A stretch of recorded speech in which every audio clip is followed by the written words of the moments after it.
Now a woolly bugger or a smelt fly is going to be a fly that moves a lot of water and creates a bit of disturbance. So the way you fish it is cast perhaps 45 degrees down, and just you can almost let the river do the work. So that's swinging at the moment. They'll come up and down, just as we can hear a jet boat in the background. They're fantastic ways to get around these bigger rivers, and they literally only take a couple of inches of water. So yeah, terrific.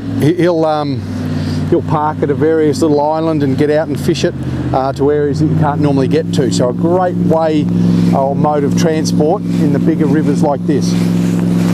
So what we'll do with this woolly bugger, we'll throw it downstream, let that swing. You want to maintain contact. The fish is virtually going to hook himself. So you're doing little strips, and that'll just get it to jump around, and the fish will see it's getting out of its grasp, and he'll jump onto it. And just a matter of putting it in front of a fish.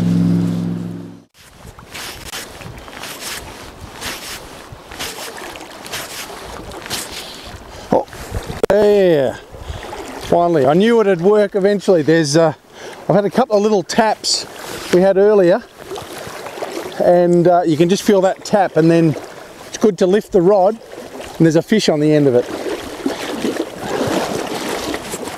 So that's worked well. So that's with a black beadhead woolly bugger, and swinging it in that current there. If I can coax him into the slower water here,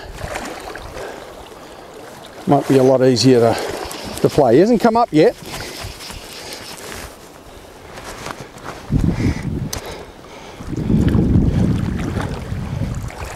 Oh, come on, mate. Head first. Beautiful. There you go. So that's what happens when you fish a woolly bugger and put it in front of a lovely rainbow like this. And it's great when it all goes to plan. I reckon I'd probably get 4 1/4 at the butcher's, so that's pretty good. That's on McLean's lie detector, so that tells the truth.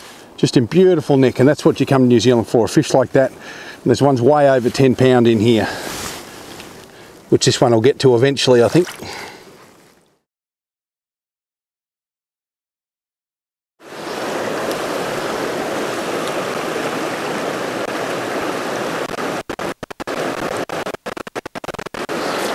Good.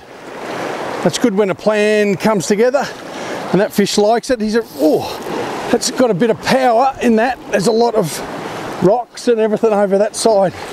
Got to try and he was a bit surprised when there was a hook in that dun.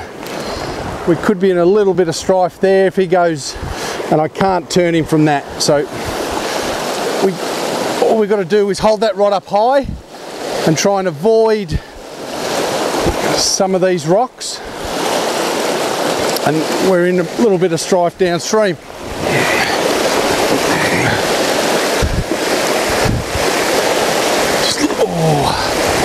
He's just gone around a couple of rocks with that line.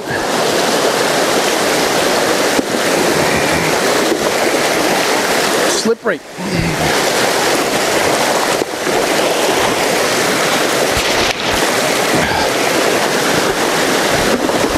Right, just hooked up on the rock, but it should be okay. We can get in there and off.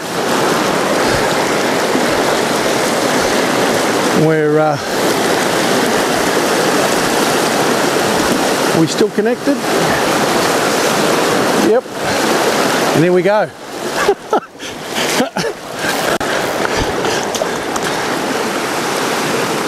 It's got a bit of power. I'll just try and get him out of this main current. Whew. It was hard work there for a little while. All that fitness work I've been doing.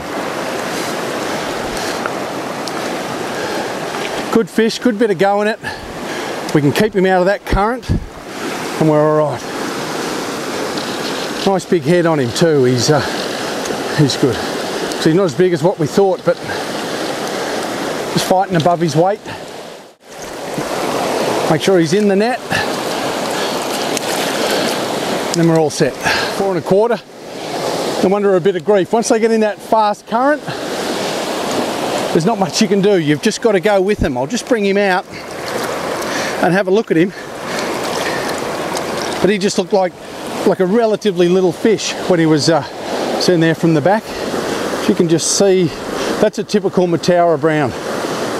It's quite a good long fish, nice big head on him, a couple of years old. It's perfect. And he likes those duns too. It's good to go already. Perfect. Just walking up, there's just found one just on the side, very shallow water. And you like that done. So that's good. Just in very shallow water, yeah, fantastic. Beautiful colorations on him. I just can't resist. When that hatch happens on the Mataura, they just love these dun patterns. What they've all taken is Hubert's Red, which is a tiny little size 18, much finer fly. And they certainly like it.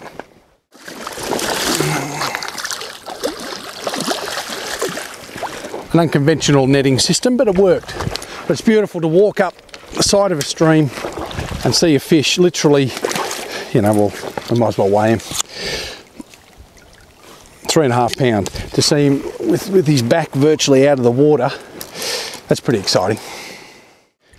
And the coloration, the length on this fish, he would have been a beauty in his days. Yeah, still in good nick.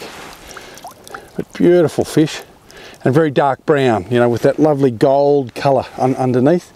And the very dark brown, almost black on the top. Beautiful fish.